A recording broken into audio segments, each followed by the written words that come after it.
The Lord of the Rings is one of the biggest franchises in the world, and gaming, not so much lately, but it has a potential of growing bigger in the right hands. And the current owner of the IP, Embracer Group, has stated that it plans to turn Lord of the Rings into one of the biggest gaming franchises in the world.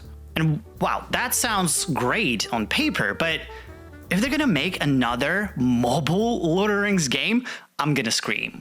Hey there friends, how's it going? I'm Ben Snow and welcome to the gaming couch where we normally play different video games, but today I want to talk about the future of the Lord of the Rings games. And let me say this.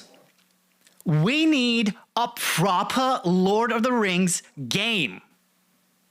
And I'm talking AAA, open world, action adventure, single player, RPG, that type of Lord of the Rings game. And ideally, we wanted the continuation of the Shadow sequels, but I don't think that's ever going to be happening anymore, and we'll talk about that in a little bit. But we were promised to get a bunch of up to 5 new Lord of the Rings games, and so far, none of them have given enough reason to believe that that's going to be the one. Well, let's take a look at all of them. 2 of those games are already out, by the way. Gollum came out on May 25th, and we all know how that went. I played it on this channel, and I still regret spending $70 on that thing. Yes, I pre-ordered the precious edition. The Lord of the Rings Heroes of Middle-earth came out on May 5th, and it had a flashy trailer, looked kind of cool, but again, it's another one of those mobile games, and I don't have anything against it. I was a mobile player myself back in the day, but I'm not that person anymore, and so for those reasons, I'm out. The Lord of the Rings Return to Moria is scheduled to come out in fall of 2023, and it looks kind of cool, to be honest. It's a survival crafting game. I like crafting part of it, but it kind of looks on the smaller scale, kind of like Gollum, but at least here, the idea and the whole concept sounds way better right off the bat. Next, we've got the Lord of the Rings MMO that is now in early stages of development by Amazon Games that have partnered with Embracer Group. And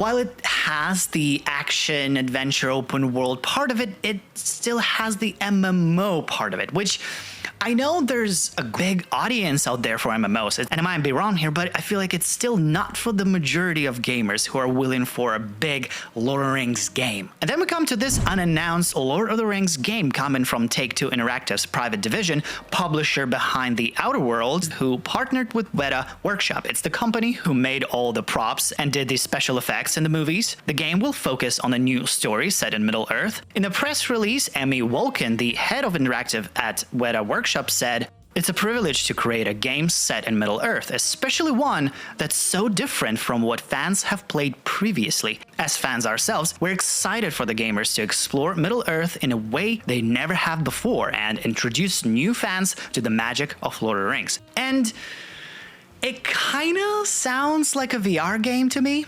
I don't know, because, well, Weta Workshop sounds great, but they don't really make games. They make more like experiences, and I can totally see this being some kind of a game for Meta Quest 2 or PlayStation VR. And again, you see, like,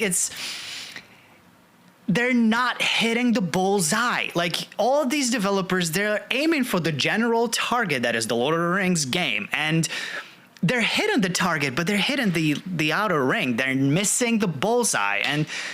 But now we have Embracer coming out with this statement. And that helps to leverage the IP that we own within our organization. I mean, we own Lord of the Rings, and we know we need to be exploiting Lord of the Rings in a very significant fashion and turning that into one of the biggest gaming franchises in the world. And that's obviously something that we're going to be doing. And so that's a much better use of resources than some of the other projects that some of our teams have been working on. And it kind of sounds promising. Seems like they're cleaning out their closet. They're canceling small projects and rearranging talent and resources to have more heavy focus on their biggest acquired IP. And you can exploit this IP as much as you want, because I get it. It's a business. You want to make money. The big guys that's what they want to do. But you will only do that if you're going to make a good product. Because I'm a Lord of the Rings fan, but it doesn't mean I'm going to buy everything that simply has Lord of the Rings name on it. That's now how, like, right now we have so many different options, so many other good games out there that can give me fantasy, magic, and great immersion. So you gotta step it up to actually, succeed. And normally, a good product solves a problem.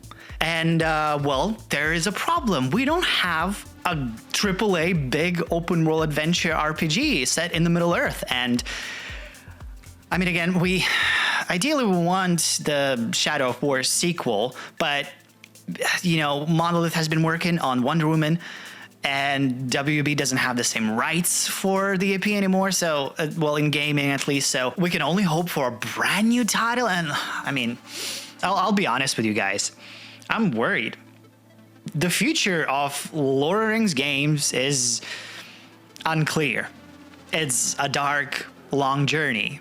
But, I've been here before. I've been here before with the Harry Potter games. We were out there, just, things were dark. We felt forgotten.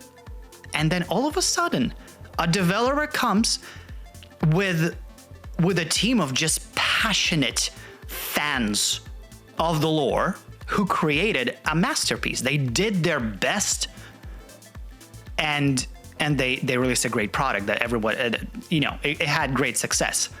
And something that I learned through the years of covering Hogwarts Legacy and actually visiting the developers at Avalanche Software in Salt Lake City, they listen.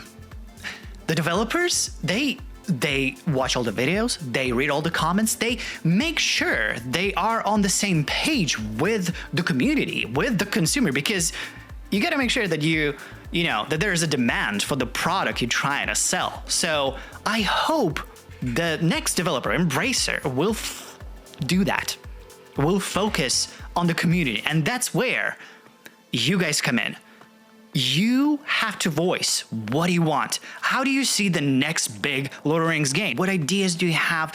Make sure you say that, because it doesn't mean that that's literally what they're gonna put in the game, but they still collect the data, they make researches, so it all will be taken into the consideration. That's why actually I want to be creating these conversations. I will be turning these videos into a podcast where I'm going to be sharing how I see the next big Lord of the Rings game. It necessarily will be one and maybe a couple ones, but I want to have this dialogue. It will be kind of slow, and we have time because there's nothing really coming out very soon. Maybe at some point I will bring other content creators for collaborations, and maybe at some point I'll also make a video where I'll feature all your theories and wishes, and yeah, it's gonna be cool. I mean, it kind of sounds a little bit hopeless, but at least we're gonna be hopeless together. But with that, I think is a great segue for the next video, where I'm going to talk about how I picture the next big Lord of the Rings game. So thank you guys for watching. Make sure you subscribe to my channel, and I'll see you next time.